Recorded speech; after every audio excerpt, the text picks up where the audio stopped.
Mga katropa, alam mo ba na ang DWD 1134 kHz AFP Radio ay ang opisyal na radio station ng sandatahang lakas ng Pilipinas na binubuo ng Army, Navy at Air Force na siyang maghahatid sa inyo ng mga balita mula sa ating Armed Forces at iba pang impormasyon. Mga katropa, hanapin at ilike kami sa Facebook, Twitter at YouTube. DWD AFP Radio, ang boses ng Kawal Pilipino.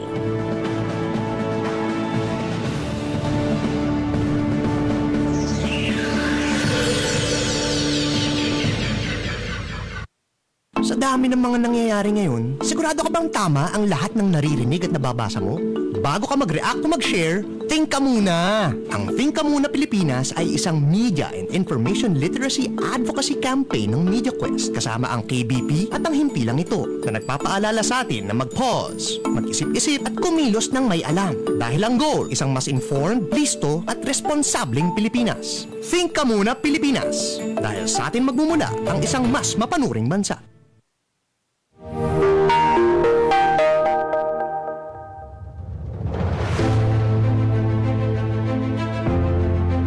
Maraming salamat po sa inyong walang sawang suporta. Isang malaking karangalan para sa ang inyong Kawal Production ng Media and Civil Affairs Group, Civil Military Operations Command, Armed Forces of the Philippines, na makatanggap ng Anak TV Seal Award headed by President Elvira Yap Go.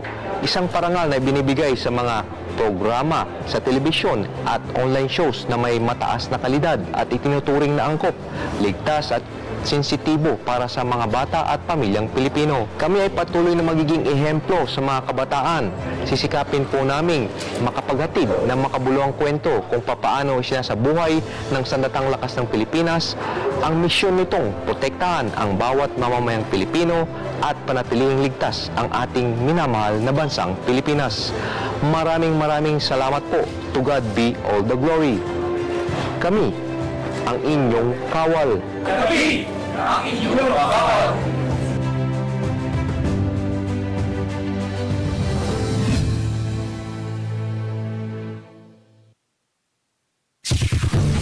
Ito ang DWD 1134 kHz AM. Balita, impormasyon at musika. Ito ang DWD AFP Radio. Boses ng Kawal Pilipino.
Isang magandang umaga po mga kamanggagawat. Ngayon po ay Martes na naman, kaya sama-sama na naman po tayo sa programang hatid sa inyo ng Department of Labor and Employment. Ito po ang Bola sa AFP Radio. Ako pa rin po ang inyong lingkod, Carla Malaba. Ako naman po si Kim Laderas. Hatid namin ang isa na naman pong oras ng talakayan ng mga napapanahong balita at mga mahalagang impormasyon tungkol sa paggawa at panghanap buhay dito sa ating bansa.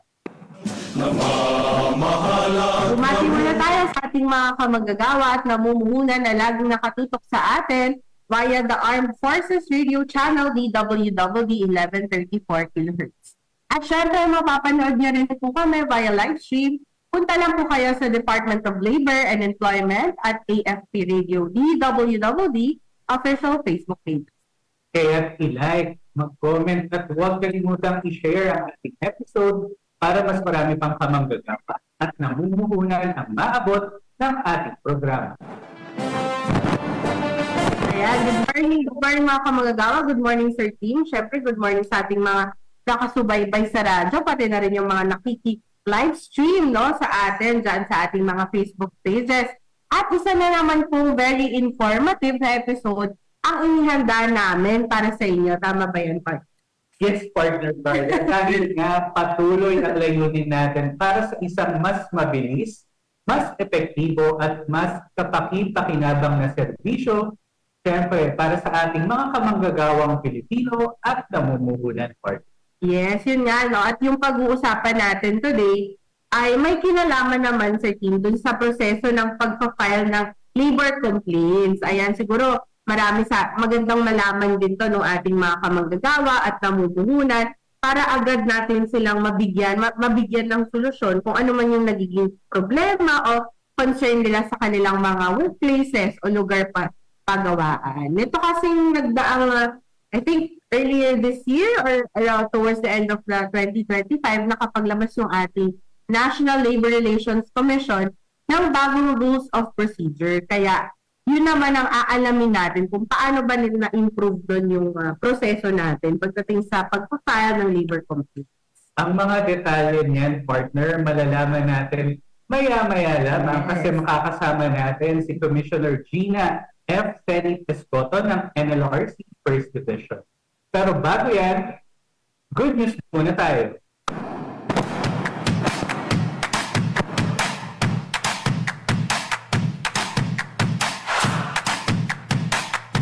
Ang una nating good news, mga kamanggagawa, ay ukol sa implementasyon ng ating labor inspection program noong nakaraang taon. Alamin natin ang detalye mula kay Gassel May Tista.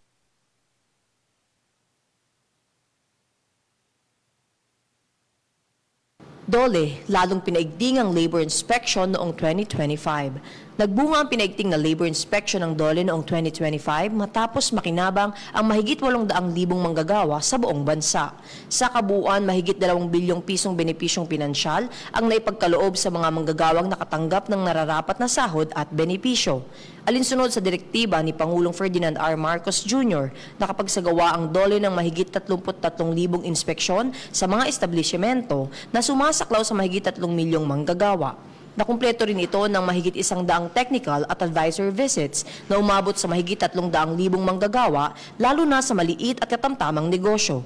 Tumaas ang pagsunod sa General Labor Standards mula halos 80% tungo sa mahigit 74%, habang ang pagtalima sa Occupational Safety and Health Standards ay tumaas din sa halos 70%. Tiniyak ng DOLE na magpapatuloy ang labor inspection sa buong bansa upang maprotektahan ang mga manggagawa at maisulong at disenteng trabaho. Ayan, no, yung ating labor inspection program no nakaraang taon, napakadami natin na napuntahan ng mga establishments. Oo, kasama nga sa labor inspection natin, partner Carla, yung naibahagi sa ating Director Alvin na part pala yung technical and advisory visits na ginagawa naman para sa ating mga micro, small, and medium members. Tama yan. At syempre, pangalawang good news po tayo mula naman sa Ilocos Region. Pakinggan po natin yan mula kay Lay Ordon. Higit 2.5 bilyong piso hatid ng DOLE Ilocos Region sa mga manggagawa sa tulong ng SENA. Pinabilis at pinahusay ng DOLE Region 1 ang pagresolba sa mga sigalot sa paggawa sa pamamagitan ng Single Entry Approach o SENA. Nitong nakaraang taon o 2025, humawak ang DOLE Region 1 ng mahigit 400 requests for assistance or RFA at mahigit 400 dito ang matagumpay na naayos. Sa pamamagitan ng maayos na pag-uusap at pagkakasundo, mahigit 700 manggagawa ang nakatanggap ng higit sa 2 bilyong pisong benepisyong pinansyal. Naitala rin ang 98% disposition rate sa mahigit 400 RFA sa loob ng taon. Lalo pang pagtitibay ng DOLE Region 1 pati na rin ang ilang pangtanggapan ng DOLE, ang SENA, para sa kapakanan at disenteng trabaho ng mga manggagawa. Ayan, napakagandang balita niya, no? Yung ating SENA talagang marami siyang natulungan yung ating single entry approach. You know? Oo, yung SENA nga natin, Ma'am Carla, sa pamamagitan nito, mas nagiging mabilis, accessible, at walang bayad. Oo, that's free, no? Yung pag-usap sa pagitan ng ating mga manggagawa at kanilang mga employees. Tama. At balita naman mula sa gitnang Luzon, pakinggan natin si Margarita Garcia. Manggagawang apektado ng kalamidad sa gitnang Luzon, nakakuha ng higit 1 bilyon sa tupad noong 2025. Nagkaloob ang DOLE ng tulong pangkabuhayan sa pamamagitan ng tupad sa halos 200,000 manggagawa at residente sa gitnang Luzon noong 2025, kung saan mahigit 1 bilyong pisong pondo ang inilabas upang tulungan ang mga benepisyaryong makabangong muli. Kabilang dito ang mahigit 29,000 manggagawa at residente na naapektuhan ng bagyong Tino at Uwan. Mahigit 187 milyong piso ang inilaan noong Nobyembre lamang para sa mga lugar na tinamaan ng bagyo. Para sa bagyong Tino, naglabas ang DOLE ng mahigit 50 milyong piso na sahod para sa mga benepisyaryo sa ilang lalawigan ng gitnang Luzon. Samantala, umabot sa mahigit 136 na milyong piso ang tulong para sa mga naapektuhan ng super bagyong Uwan. Sa ilalim ng tupad, ang mga benepisyaryo ay isinabak sa community work tulad ng paglilinis, pagkukumpuni at rehabilitasyon upang mapabilis ang pagbangon ng mga komunidad matapos ang kalamidad. Talagang ginamit ng DOLE Central Zone o Region 3 yung tupad para mas makabangon dun sa mga nagsaang bagyo na naranasan ng rehiyon. Yes, at ang tupad nga, partner Carla, is isa yan sa mga banner programs na Yes. share, no? At hindi lamang community work yung ating ginagawa ng mga beneficiary sa ilalim ng tupad program. Nabanggit mo nga, ginagamit sa tuwing calamity. Yes, At rehabilitation. Yes, at nagagamit din, pag calamity din, no, yung mga repacking effort. Yes, oo. Collaborate natin dyan yung ating DSWD sa pagpapak ng relief goods dyan. Nakakatulong din yung ating mga tupad workers or beneficiaries. Yes. At yan po ang mga good news na tapok namin ngayong umaga. Susunod na po ang ating panayam kay Commissioner Gina Seni Escoto ng National Labor Relations Commission, First Division. Pagkatapos po yan ng ilang mga paalala. Oras natin, 11 minuto makalipas ang alas 11 ng umaga. Alamin ang mga mainit na balita mula sa ating Armed Forces. Tumutok sa 1134 kHz AM sa inyong mga radyo at manood online. I-like at i-share ang AFP Radio DWWD Facebook page. Ito ang DWWD Armed Forces Radio, ang boses ng Kawal Pilipino. Ding dong! Uy, may safety tips for you. Pwedeng para sa lindol, pero pwede rin pang love life mo. Number 1, iwasan maglagay ng mga babasagin sa mataas na lugar para iwas ma-fall kapag may malakas na lindol. Number 2, make sure na alam ng lahat ang emergency exit para makalabas agad pag ayaw mo na. Kapag tapos na ang lindol. And number 3, speaking of exit, dapat may label. Mahirap kasi kapag walang label. Ang fire exit, fire extinguisher at iba pang emergency equipment. Simple tips para ligtas ang puso at sarili sa panahon ng sakuna. #panatag ang may alam. Maging panatag Pilipinas. Ito ang DWWD 1134 kHz AM. Balita, impormasyon at musika. Ito ang DWWD AFP Radio. Boses ng Kawal Pilipino.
at nagbabalik po tayo sa ating programa, Dole sa AFP Radio.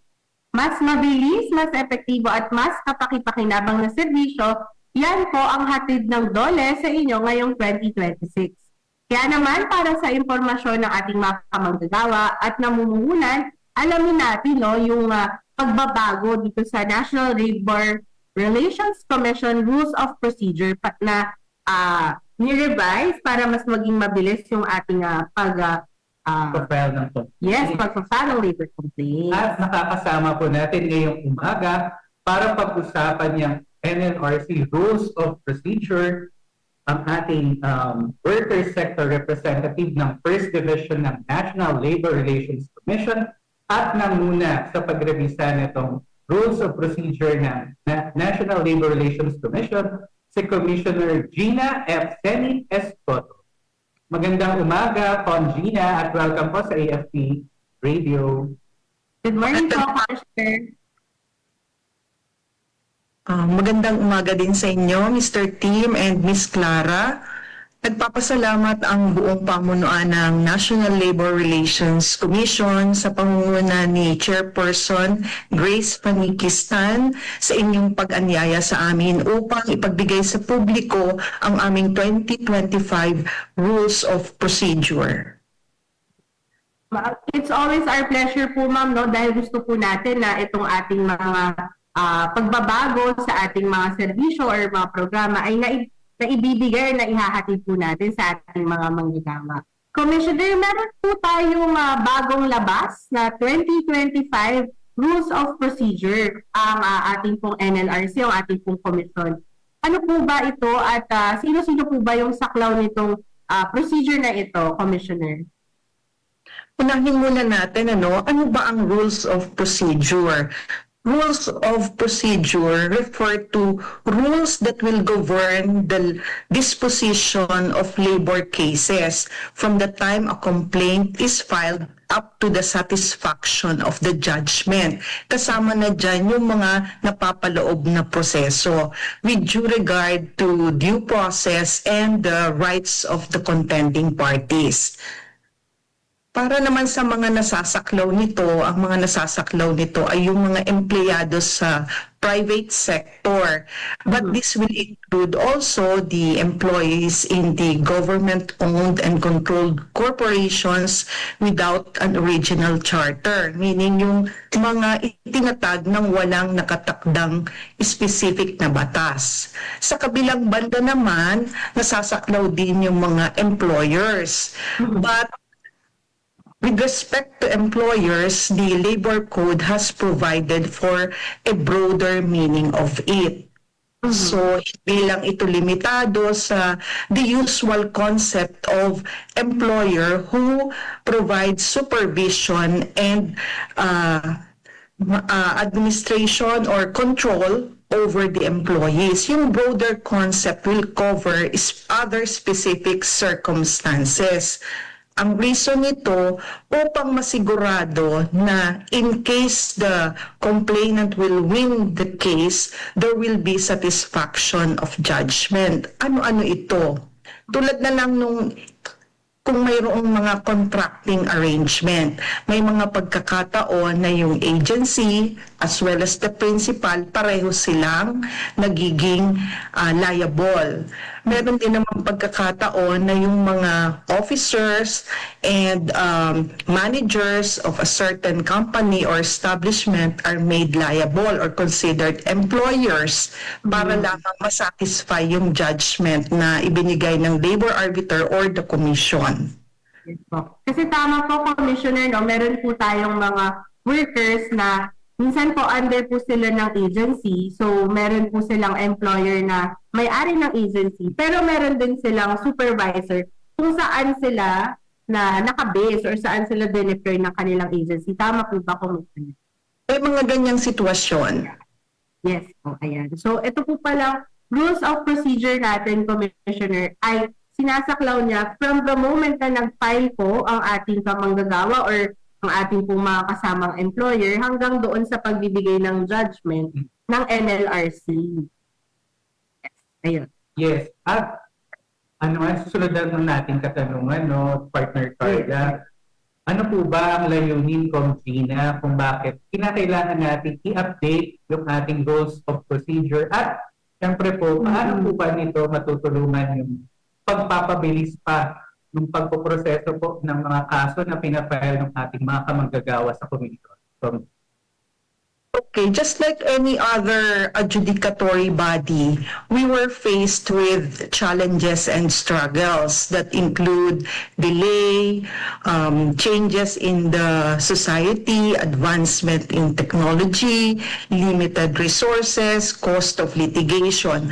So with these new rules, our aim was to address these concerns. Ayun. So, kasi yung mga kumbaga yung mga nakita po nating problema nung mga previous years, yun yung ating in-address po, no? Dun sa ating 2025 na rules. Tama po ba, Commissioner? Yes, oo, tama yun.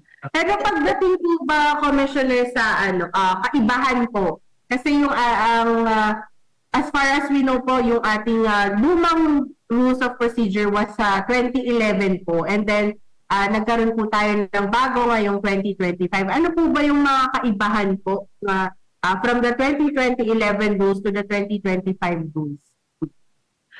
Actually, even without reading our rules, just by mere sight, you will notice, and it is highly noticeable on how it was written with simplicity for better understanding, for easy understanding of our readers. Talagang sinimplify namin yung presentation. But then when it comes to substance, to reiterate, we tried to address, and in fact, we were able to address our concerns in the past. Gusto niyo bang isa-isahin natin or bigyan na natin ng panahon yung mga pagbabago? Pwede po bang ano po ba yung mga major na lang, Commissioner? Ayan. key points. Iyon nga iniisip ko, we will not have enough time if we will really go one by one. Okay, simulan natin sa pagpa-file ng complaint. Dati, sa rules namin before, you will only read that the complaint has to be signed. Ngayon, sinisigurado namin that all complainants must sign the complaint. Why is this so? Because we do not want fixers, ambulance chasers, and other not interested parties to interfere with our proceedings that will ultimately result in the violation of rights of the complainants and the other parties. So isa po iyan, yung kailangan pirmahan ng complainant. Next naman is babala ito or paalala sa mga lawyers. Just for the same reason that we want to avoid fixers and ambulance chasers from interfering in cases filed before us. We are reminding lawyers to be respectful of our institution as well as its officers and personnel. And at the same time, we have provided for specific provision that they cannot delegate to non-lawyers the functions of a lawyer. Hindi pwede yan kasi hindi natin pababayaang mangyari yan dahil ang Supreme Court mismo ay pinagbabawal yan. Okay? So, meron din tayong pagbabago kung saan pwedeng ma-file ang complaint. This refers to venue, napaka-importante nito. No? Kasi, ngayon, ang mga complainants, they can file, as in the past, they can file their case at their place of residence and place of assignment. Pero pinalawak nga natin ito, no? So, sa pagpapalawak, we have recognized that there are telecommuting workers now. Yes. So, in-adapt natin yung workplace as defined sa Telecommuting Act. So, they can now file a case at their home address, their shared office space, where the shared office space is located, and such other remote location as may be agreed upon with the employer. So, isang malaking pagbabago ito in recognition of the change in the society na meron tayong mga telecommuting workers ngayon. Okay?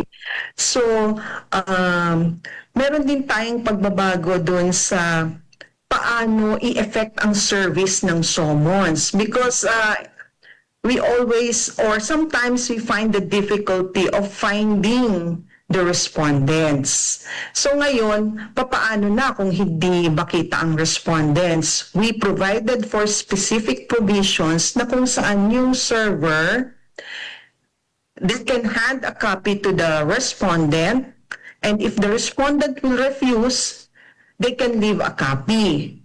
And then they can also go to the residence of the respondent and leave a copy to a person of sufficient discretion na naroon sa place of residence. Ikatlo, pwede rin na iwanan yung, iserve yung summons sa registered or principal place of business ng respondent. Why did we include the term registered? Para we can go to a public office, we can look for the address declared therein. So that's a registered address, di ba? Hindi na mahihirapan yung aming server kung saan siya pupunta. Diba? And then for those residents, for those respondents who are residents of condominiums or villages, then the servers can go and serve the same to the security officer or any officer of the homeowners corporation. And then, pagdating naman sa conciliation and mediation conference, pinaigting namin ito. Inayos talaga namin yung buong provision to give emphasis on its two parts. Kasi yung first part ng conciliation and mediation conference will require the labor arbiter to encourage the parties to enter into a compromise or a settlement. Ngayon, kung hindi naman sila nagkasundo o there was just partial compromise, partial settlement, magpo-proceed naman si labor arbiter sa second phase. Dun sa second phase, ang isa ng objective nun is to shorten the proceedings kasi during that phase, the labor arbiter will endeavor to still encourage the parties to settle or enter into a compromise or at least limit the issues. And then they will determine who are the real parties here in this case, and such other preliminary matters that they can discuss and will contribute in the shortening of the proceedings. Yun. So,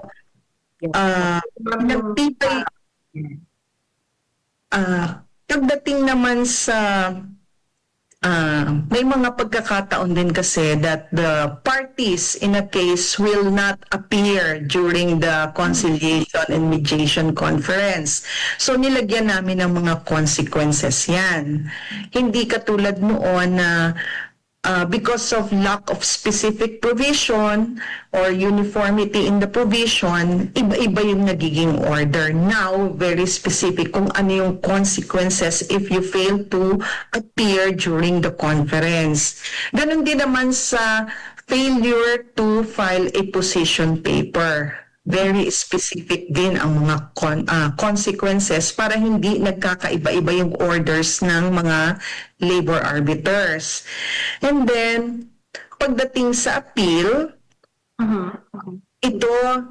dito makakatipid yung mga litigants because in the past, we require 3 copies and you know how thick is an appeal.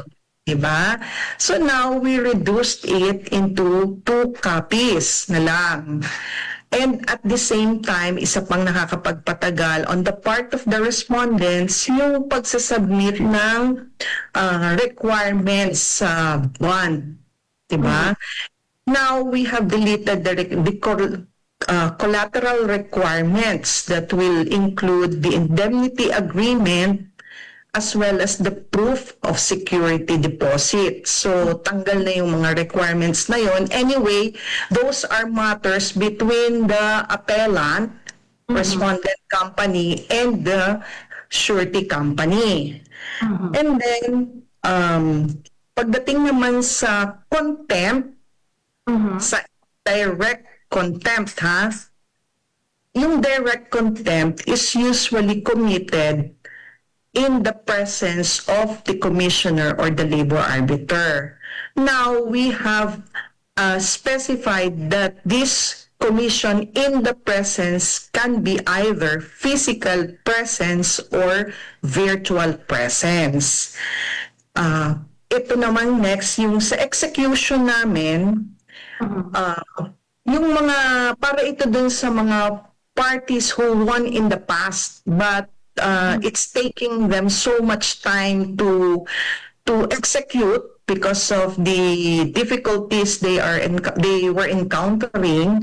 As long as hindi pa nag-lapse ng 10 years, mayroon kaming bagong provision dyan, Diba, yung execution, which is a matter of course as long as mag-final and executory na yung judgment. Unang-una, hindi na kailangan ng mag-motion dyan. Alam na ng labor arbiter or ng commission kung kailan mag-final at kailangan mag-initiate na ng execution proceedings.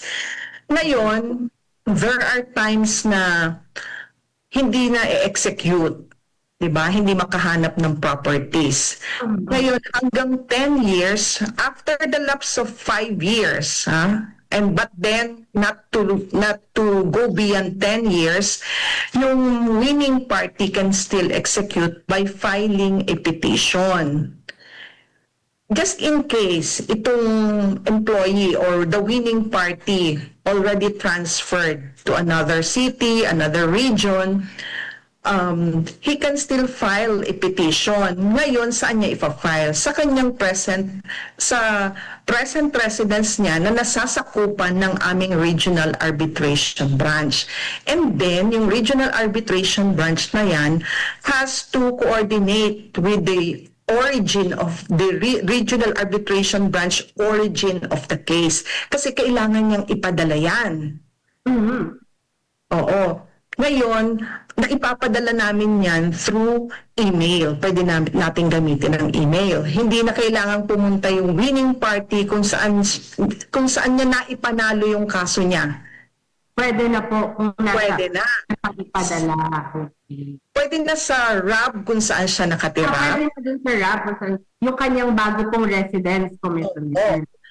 Oo. And then, yung RAB na pinag-filean niya will be the one to send the petition doon sa RAB kung saan na-resolve yung kaso. Commissioner, bago lang po natin iwanan po yung usapin po doon sa pag-a-appeal. Ayun po.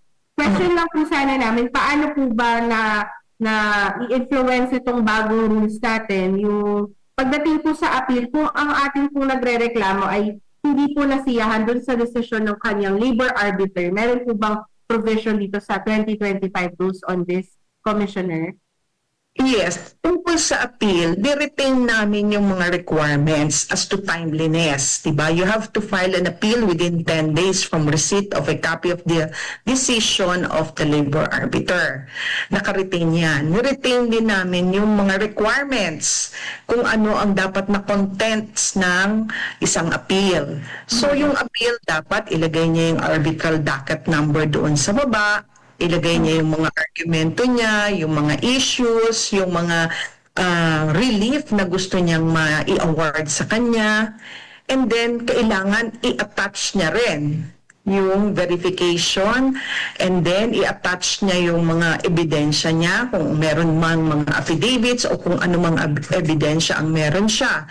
And then, kailangan, ito importanteng requirement. Sa pagpa-file ng appeal, hindi lang nagsasubmit ng appeal, may bayad din ito. Binabayaran yung mga appeal fee, legal research fee, at may mga iba pang fees. At kung sakali man in the future na may ibang fees na itakda ang mga batas, then susunod din tayo dyan. So, lahat naman po ito ay na itinatakda ng batas, yung mga fees na nabanggit po ni Commissioner. At ko lang partner, no, tsaka Commissioner. Tama po ba, Commissioner, meron naman po tayong mga abogado mula sa PAW na andyan sa ating commission para po makatulong doon sa mga nagpa-file po kung sakaling mag-a-appeal sila? Sinimulan na namin yung programang yan, yung mga PAW na kailangan meron dito sa aming opisina na nakatalaga at regular naman silang nandito araw-araw. Yung programa na yan, sinisikap namin na sana sa buong Pilipinas ma-implement namin. Sa ngayon po ba, Commissioner, dito pa lang po sa Central Office yan? Meron na rin sa Region 3. May mga selected regions na po tayo. Selected regions lang. And then, pero hindi kami humihinto kasi ang programa nga namin, sana ma-implement namin yan sa buong Pilipinas. Hindi lang PAW ang hihinga namin ng assistance tungkol diyan. Sinisikap din namin ang IBP sa bawat region.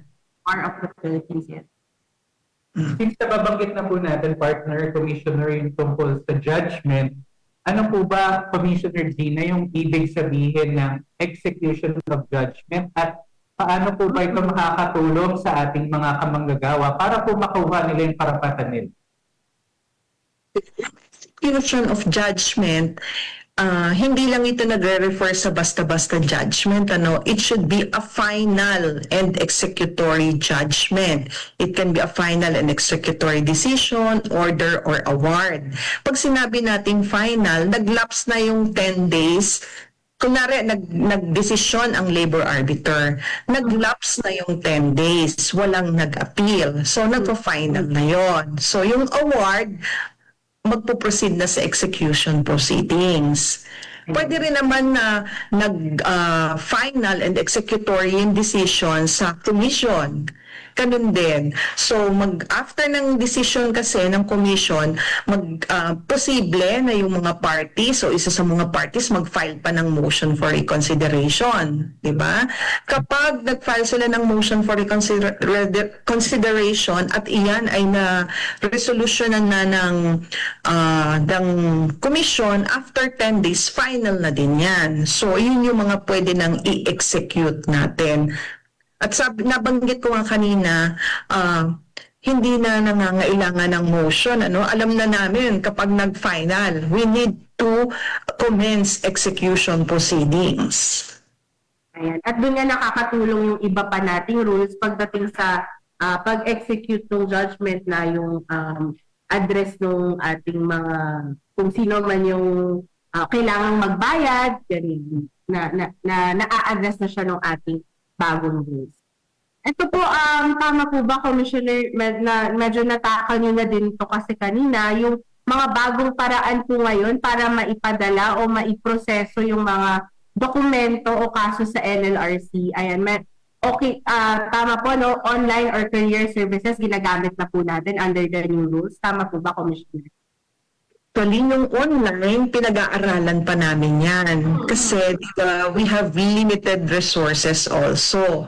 So, bukas kami dyan. In fact, pinag-aaralan talaga namin yan. At sana, sa tulong ng ibang ahensya ng ating pamahalaan, ma-implement din natin yan. Pero yung service through personally or by registered mail or courier services, iyon ang mga ginagamit namin sa ngayon.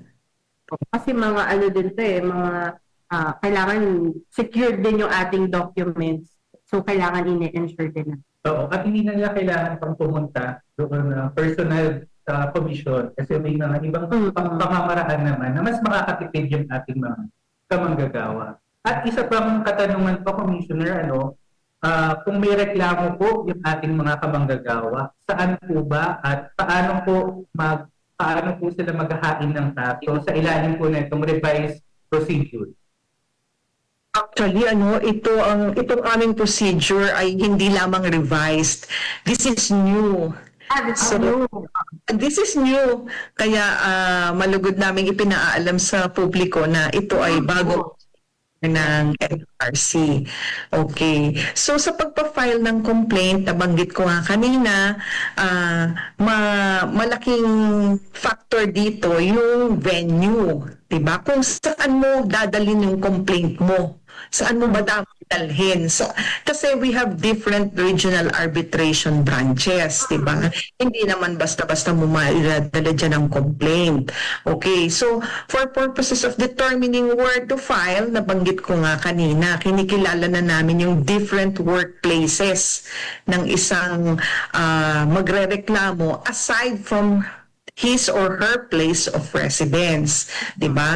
So pupunta siya doon, i-file niya yung complaint, at tutulungan siya ng aming mga nakadetail na personnel para ma-file yung complaint.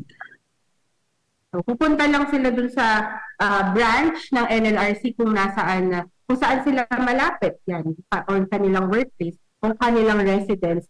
And meron na tayong mga NLRC na staff and na mag-a-assist sa ating mga complainants. Ma-explain ko lang, Yes, actually, hindi na nga ito, yung pag-file ng complaint, hindi na nga tatagal, di ba? Kasi right after the SENA, bibigyan na sila ng referral, di ba? And then, yung referral na yun, parang lilipat lang sila sa kabilang opisina, dala nila yung referral, and then doon na rin ipa-file yung complaint. Ayun. So, meron na palang guidance. Doon pa lang po, Commissioner, sa pag nag-file sila ng SENA. Kung hindi maging successful ang SENA proceeding. Because this is, yung SENA kasi, meron na doong, parang may initial attempt na doon to reconcile yung ating yung parties, yung dalawang parties, pero pag hindi na resolve ito sa SENA, doon na siya iaakyat sa ating NLRs. So, ayan. So, I think marami talagang mga bagong provisions po dito sa na pagkakaiba dito sa ating new rules of procedure for 2025. And tama ba, Commissioner, ito pong ang whole document na to ay maa-access po? Saan po ba pwede i-access to ng ating mga kamanggagawa and employers po, Commissioner? So, nilabas na namin ito sa website namin. Announce ko. Our website is www.nlrc.dole.gov.ph. Ayun. So, para doon sa mga kamanggagawa natin at namumuhunan na gustong malaman yung nilalaman ng buong content ng bagong procedure ng NLRC, pwede nyo pong puntahan, bisitahin yung NLRC website, nabanggit nga po ni Commissioner, www.nlrc.dole.gov.ph. At this point, Gina, kunin na lang po namin ang inyong mensahe para po sa ating mga kamanggagawa, gayon din po sa mga namumuhunan. Okay, our Constitution declares that labor is a source of economic force. At the same time, it also declares or recognizes the role of the private sector in terms of economic growth, innovation, and development. So, with these declarations, the government aims to maintain industrial peace. As part of the government, the NLRC has come up with this 2025 Rules of Procedure. It is our commitment to our mission that in resolving labor disputes, we need to be fair, speedy, and will not require so much expense from the litigants, but at the same time, we maintain the effective way of resolving disputes. And then, in the course of drafting this NLRC Rules of Procedure in 2025, we adopted the traditional approach. Why do we have to? Because it is a recognition that Filipinos are peace-loving people. So we strengthened the conciliation and mediation proceedings. But at the same time, we need to adopt the innovative approach because of the changes in the society, advancement in technology, the problems we have faced in the past. And so we request or we encourage all our stakeholders. This will include the the employees, the employers, the labor organizations, the business establishments, and all other offices of the government, especially the DOLE, which is very supportive to all our endeavors, to join with us in not letting any abuse or misuse of the tools of these rules to serve as tools of oppression, so that we can maintain labor or industrial peace and make labor justice accessible and inclusive. Ayun. Thank you very much. Maraming salamat po, Commissioner Gina F. Senate Escoso ng National Labor Relations Commission First Division. Marami pong salamat sa pagpapaunlak po sa aming interview today. Marami po kaming natutunan at syempre yung ating pong mga taga-subaybay ay sana po marami din po silang nakuha mula sa ating discussion na tungkol po sa pagpapabilis ng ating proseso dito sa NLRC.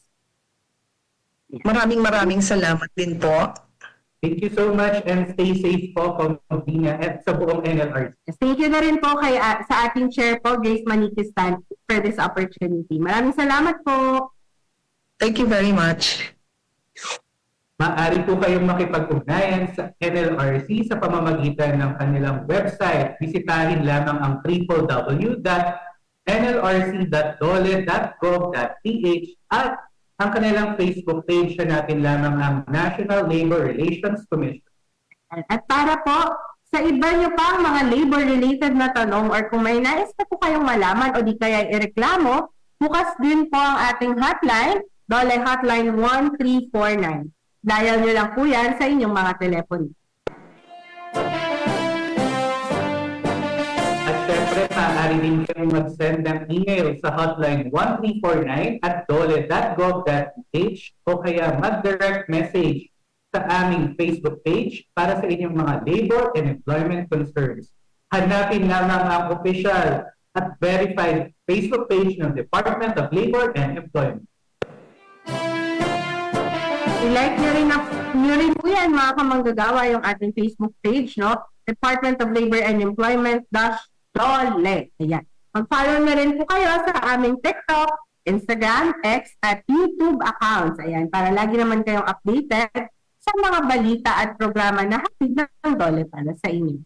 Ayan, i-type nyo lamang po at dole.gov_ph. Nandiyan lang po yun sa inyong mga screens para po sa ating mga nanonood sa live stream. At syempre po, kami rin po ay nasa Viber. Hanapin nyo lang po yung aming Viber community channel kung saan kami nag-release din, no? Nagpo-post ng mga updates, news and updates ng Department of Labor and Employment.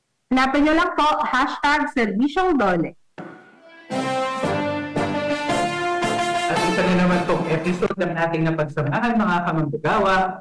Sa susunod na episode, abangan anong programa ng DOLE ang pag-uusapan natin dito sa aming programa.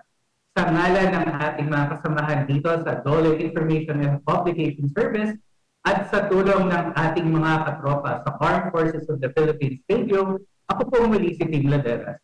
Yes, at we hope na marami po kayong natutunan, no? Lalo na po doon sa proseso natin ng pagpapile ng complaint sa ating National Labor Relations Commission. At kung may mga iba pa po kayong katanungan, andyan lang po yung ating iba't ibang mga social media channels na pwede po kayong mag-message, ayan, mag-direct message. At of course, sabi nga ni Commissioner kanina partner sa ating NLRC, pwede silang pumunta doon at humingi ng guidance kung paano ba yung itong bagong proseso na ito.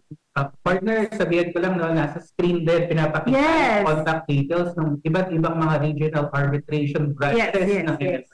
Oo, yan yung mga sa iba't iba, sa buong Pilipinas. Yes. Yan. Sa buong Pilipinas yung mga divisions. And I think we have 9 divisions in total. I'm not sure. Pero, ano dyan po yung mga contact numbers, screenshot nyo na lang yan or i-replay nyo itong episode na to para makita nyo po yung full details ng regional arbitration branch na malapit sa inyo.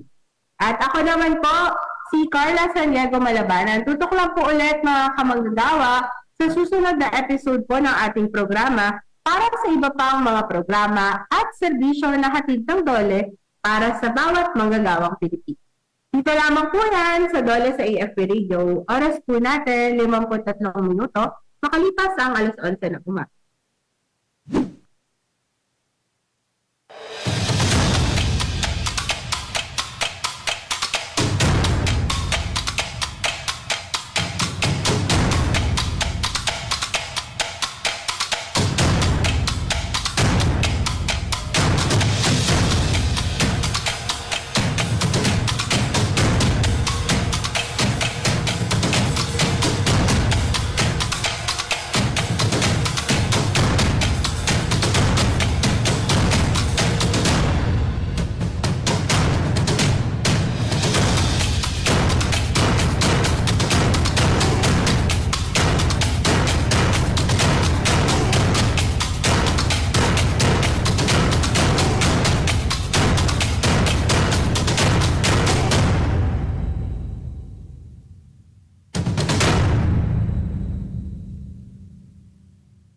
Kayo ay nakatutok sa DWDD AFP Radio.